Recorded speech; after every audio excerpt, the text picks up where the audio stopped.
ምን እንስራ፣ ምን እናድርግ፣ ምን ትመክሩናላችሁ ብለው ወደ ሐዋርያት የተሰበሰቡት ለዚህ ነው።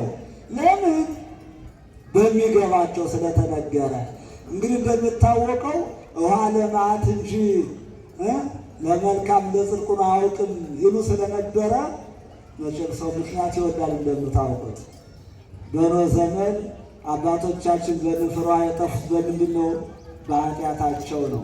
ነገር ግን እነሱ በኃጢአታችን ጠፋን ሳይሉ ውሃ ጠፋን በሚል ሁኔታ ውሃን ጠሉት። የማይጠላውን ማለት ነው። ራሳቸው የሰሩትን ኃጢአት ነበር መጥላት የነበረባቸው። ስለዚህ ውሃ የማንሳት የምሕረት መሆኑን ለማብሰር እግዚአብሔር አምላካችን ምን አደረገበት? ተጠመቀበት። በዮርዳኖስ ተጠመቀበት። ስለዚህ ቋንቋም ስናይ በኦሪት ዘፍጥረት ምዕራፍ 11 ጀምሮ ስናይ ይህን ነገር እናገኘዋለን። እንግዲህ እንደሚታወቀው በሰናዖር ሜዳ ላይ ትልቅ የሆነ ግንብ ለመገንባት ተነሳሱ፣ ሰሩት። በፀሐይ ስሎ እስከ መብላት ድረስ ደረሱ። የእግዚአብሔር ምሕረት ቸርነቱን እረሱና ሌላ ሀሳብ አመጡ። ከዛ በኋላ እግዚአብሔር ማደረጋቸው እንዳይጓጉ ቋንቋቸው ተቀያየረ።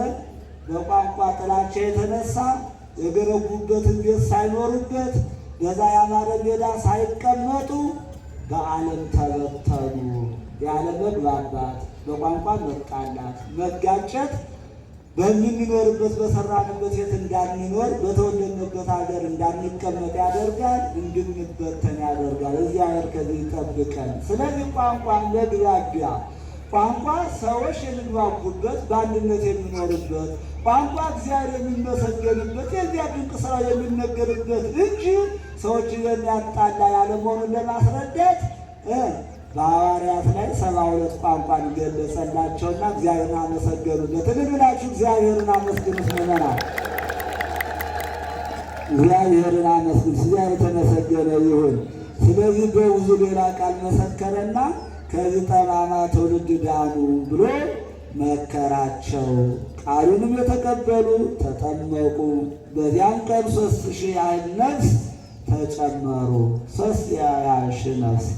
እንደሚታወቀው እንግዲህ የእግዚአብሔር ቃል የሚጠራ መቼስ ሥጋ የሌለው ነፍስ እኮ አይደለም ያለው። ነፍስ ያለ ሥጋ፣ ሥጋ ያለ ነፍስ አትኖርም። እንግዲህ 3000 ሕዝብ ያክል ሕዝብ ሲጠመቁ በቁጥር ስንት ይሆናሉ? መጀመሪያ 12 ሐዋርያት ነበሩ። ከዛ 72 አርድእት አሉ፣ ደምሯቸው።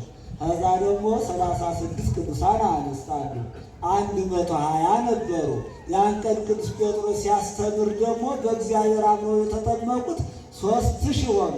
ከዛ በኋላ ደግሞ ሊቀ ዲያቆኑ እስጢፋኖስ ሰማዕት ደግሞ በድንጋይ የተወገረው እስመ ያእምሩ ይገብሩ አባ እስራኤሎሙ ብሎ አምላኩ ፈጣሪው በመስቀል ላይ እያለ የተናገረውን ቃል ደግሞ ያስተማረና የተናገረ ይሄ ዲያቆን ደግሞ 5000 ሕዝብ አሳመነ።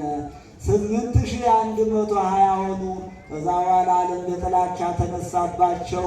እነሱም በዓለም ተበትነው ሥጋቸውን ቆርሰው ደማቸውን አፍስሰው ልክ እንደ ፈጣሪያቸው ትእዛዛቸውን ፈጽሞ ወደማያልፈው ዓለም ሄዱ። ስለዚህ ንስሐ ግቡ፣ ንስሐ ልንገባ ይገባል።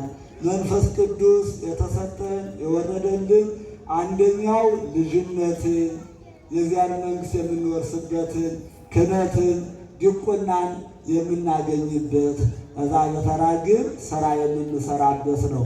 ስለዚህ መንፈስ ቅዱስ በሀገራችን ላይ መልካም ስራ ያሰራን ወገኖቼ። ወስብሐት ለእግዚአብሔር።